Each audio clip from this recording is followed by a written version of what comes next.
শুভ সন্ধ্যা, স্বাগত জানাচ্ছি বাংলাদেশ প্রতিদিন সংবাদে। সাথে আছি আমি অনন্যা অন্তি। শুরুতেই সংবাদ শিরোনাম। বাংলাদেশের নির্বাচনে পর্যবেক্ষক পাঠানোর পরিকল্পনা নেই জাতিসংঘের। সাবেক কাউন্সিলর বাপ্পির পরিকল্পনায় হাদিকে হত্যা, অভিযোগপত্রে আসামি 17। যকশু প্রশাসন একটি গোষ্ঠীকে প্রাধান্য দিচ্ছে, অভিযোগ শিবির প্যানেলে। আমি এখনো প্রেসিডেন্ট, আমাকে ধরে আনা হয়েছে, আদালতে নিকোলাস মাদুরো। মোস্তাফিজকে বাদ দেওয়ার খবর বিসিসিআই এর কর্মকর্তারাও জেনেছেন মিডিয়া থেকে। এবারে বিস্তারিত। আসন্ন ত্রয়োদশ জাতীয় সংসদ নির্বাচনে বাংলাদেশে পর্যবেক্ষক পাঠানোর কোনো পরিকল্পনা নেই বলে জানিয়েছে জাতিসংঘ। সোমবার নিয়মিত ব্রিফিংয়ে এ বিষয়ে প্রশ্নের জবাবে জাতিসংঘ মহাসচিবের মুখপাত্র স্টেফান দুজারিক বলেন, জাতিসংঘ নিজে নির্বাচন পর্যবেক্ষক পাঠায় না, যদি না সাধারণ পরিষদ বা নিরাপত্তা পরিষদের পক্ষ থেকে কোনো ম্যান্ডেট থাকে। এটি এখন আর আমাদের কাজের অংশ নয়। তবে বাংলাদেশের জাতিসংঘের কার্যালয় নির্বাচন সংক্রান্ত কোনো কারিগরি সহায়তা দিচ্ছে কিনা সে বিষয়ে খোঁজ নেওয়া হবে বলে জানান তিনি। দুজারিক বলেন, নির্বাচনের ক্ষেত্রে এ ধরনের কারিগরি সহায়তা জাতিসংঘ প্রায়ই দিয়ে থাকে। ব্রিফিংয়ে বিএনপি ভারপ্রাপ্ত চেয়ারম্যান তারেক রহমানের 17 বছর পর দেশে ফেরার বিষয়ে প্রশ্ন করা হয়। বাংলাদেশের গণতান্ত্রিক রূপান্তরের প্রেক্ষাপটে তার প্রত্যাবর্তন কিভাবে দেখা হচ্ছে, এমন প্রশ্নের জবাবে মুখপাত্র বলেন, আমি খবরের মূল্যায়ন করি না, সাংবাদিকরাই খবরের মূল্যায়ন করেন। তবে বাংলাদেশের জনগণ যেন নিজেদের রাজনৈতিক দৃষ্টিভঙ্গি অবাধে প্রকাশ করতে পারে, সেই প্রক্রিয়াকে জাতিসংঘ সমর্থন করবে বলে মন্তব্য করেন মুখপাত্র। সাবেক ওয়ার্ড কাউন্সিলর তাইজুল ইসলাম চৌধুরী বাপ্পি, ফয়সাল করিম মাসুদ সহ 17 জনকে আসামি করে ইনকিলাব মঞ্চের আহ্বায়ক শরীফ ওসমান বিন হাদি হত্যা মামলার অভিযোগপত্র দিয়েছে গোয়েন্দা পুলিশ।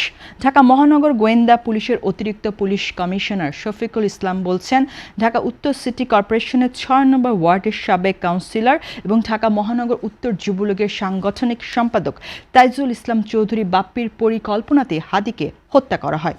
তিনি বলেন, পতিত আওয়ামী লীগ সরকারের বিরুদ্ধে হাদি সোচ্চার ছিলেন, রাজনৈতিক প্রতিহিংসার কারণে তাকে হত্যা করা হয়েছে। জুলাই অভ্যুত্থান এবং আওয়ামী লীগ নিষিদ্ধের আন্দোলনের মধ্য দিয়ে পরিচিতি পাওয়া হাদি ত্রয়োদশ সংসদ নির্বাচনে ঢাকা 8 আসন থেকে স্বতন্ত্র প্রার্থী হওয়ার ঘোষণা দিয়েছিলেন। গেল 12 ডিসেম্বর গণসংযোগের জন্য বিজয়নগর এলাকায় গিয়ে তিনি আক্রান্ত হন। চলন্ত রিকশায় থাকা হাদিকে গুলি করেন চলন্ত মোটরসাইকেলের পেছনে বসে থাকা আততায়ী। গুরুতর আহত হাদিকে দ্রুত ঢাকা মেডিকেল কলেজ হাসপাতালে নিয়ে অস্ত্রোপচার করার পর রাতেই তাকে ঢাকার এভার কেয়ার হাসপাতালে ভর্তি করা হয়। এর 2 দিন পর এয়ার অ্যাম্বুলেন্সে করে হাদিকে সিঙ্গাপুরে নিয়ে যাওয়া হয়। সেখানে চিকিৎসাধীন থাকার পর গত 18 ডিসেম্বর হাদির মৃত্যুর খবর আসে। জগন্নাথ বিশ্ববিদ্যালয় প্রশাসন কেন্দ্রীয় শিক্ষার্থী সংসদ যকশু নির্বাচনে একটি গোষ্ঠীকে প্রাধান্য দিচ্ছে বলে অভিযোগ করেছে ইসলামী ছাত্র শিবির সমর্থিত অদম্য জবিয়ান ঐক্য প্যানেল। মঙ্গলবার ভোটের শেষ সময় বেলা 2:45টার দিকে ভাষা শহীদ রফিক ভবনের নিচের তলায় এক সংবাদ সম্মেলনে এ প্যানেলের জিএস পদপ্রার্থী ও ছাত্র শিবির জবি শাখার সেক্রেটারি আব্দুল আলিম আরিফ সেই গোষ্ঠীর বিরুদ্ধে একাধিক অভিযোগ তুলে ধরেন। সেই গোষ্ঠীর নাম না নিলেও তিনি যে ছাত্রদল, ছাত্র অধিকার পরিষদ সমর্থিত প্যানেল ঐক্যবদ্ধ নির্ভীক জবিয়ানের দিকে ইঙ্গিত করছেন তার অভিযোগগুলো থেকে স্পষ্ট। সংবাদ সম্মেলনে আরিফ বলেন, আমরা শুরুতে দেখেছিলাম নির্বাচন কমিশন ও বিশ্ববিদ্যালয় প্রশাসন নির্বাচন নিয়ে যথেষ্ট আন্তরিকতা পোষণ করেছিল, কিন্তু তাদের এই আন্তরিকতার পেছনে আমরা গাফিলতি লক্ষ্য করেছি। একটি বিশেষ গোষ্ঠীকে সুবিধা দেওয়ার জন্য একাধিকবার নির্বাচন পেছানো হয়েছে। আজকেও শুরু থেকে ওই গোষ্ঠী প্রাধান্য পাচ্ছে। তবে এসব অভিযোগ উড়িয়ে দিয়ে ঐক্যবদ্ধ নির্ভীক জবিয়ান প্যানেলের ভিপি প্রার্থী AKM রাকিব সংবাদ মাধ্যমকে বলেন, এটা দিয়ে উনি কি বোঝাতে চেয়েছে আমি জানি না, তবে এটা অস্বাভাবিক কিছু না। আমরা প্রক্টোরিয়াল বডির অনুমতি আগেই নিয়েছি। এটা তো আর ভোট কারচুপি না কিংবা ব্যালট না। প্রশাসন ছাত্রদল প্যানেলের পক্ষে কাজ করছে বলে যে অভিযোগ শিবির প্যানেল করেছে, সে বিষয়ে বিশ্ববিদ্যালয় কর্তৃপক্ষের বক্তব্য জানা যায়নি। এবার আন্তর্জাতিক। যুক্তরাষ্ট্রের নিউ ইয়র্কে ম্যানহাটন আদালতের কাঠগড়ায় দাঁড়িয়ে নিজেকে ভেনেজুয়েলার প্রেসিডেন্ট বলেই দাবি করলেন নিকোলাস মাদুরো। সোমবার আদালতে হাজির হয়ে তিনি বলেন, আমি নির্দোষ। আমাকে ভেনেজুয়েলার কারাকাসে আমার বাড়ি থেকে ধরে আনা হয়েছে। আমি একজন ভদ্র মানুষ। আমি আমার দেশের প্রেসিডেন্ট। আমাকে অপহরণ করা হয়েছে। নিজেকে যুদ্ধবন্দী বলে উল্লেখ করেছেন মাদুরো। আদালতে পড়ে শোনানো সব অভিযোগই মাদুরোর দোষ অস্বীকার করেছেন। একইভাবে নিজেকে নির্দোষ বলে দাবি করেছেন ভেনেজুয়েলার ফার্স্ট লেডি ও মাদুরোর স্ত্রী সিলিয়া ফ্লোরেসো। দোভাষীর মাধ্যমে স্প্যানিশ ভাষায় তিনি দাবি করেন তার বিরুদ্ধে যেসব অভিযোগ আনা হয়েছে সেসবে তিনি দোষী নন।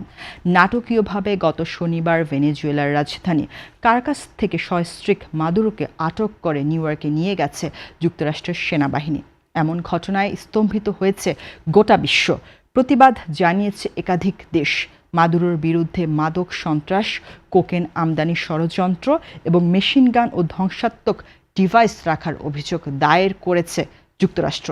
মার্কিন প্রশাসনের আরও অভিযোগ, মেক্সিকোর সিনালয়া এবং জেটাস কার্টেল, কলম্বিয়ার এফআরসি বিদ্রোহী এবং ভেনেজুয়েলা ট্রেন দে আরাগুয়ার মতো গ্যাংয়ের সঙ্গে সমন্বয়ে কোকেন পাচারে জড়িত মাদুরো। মাদুরো বরাবরই এসব অভিযোগ অস্বীকার করে আসছেন।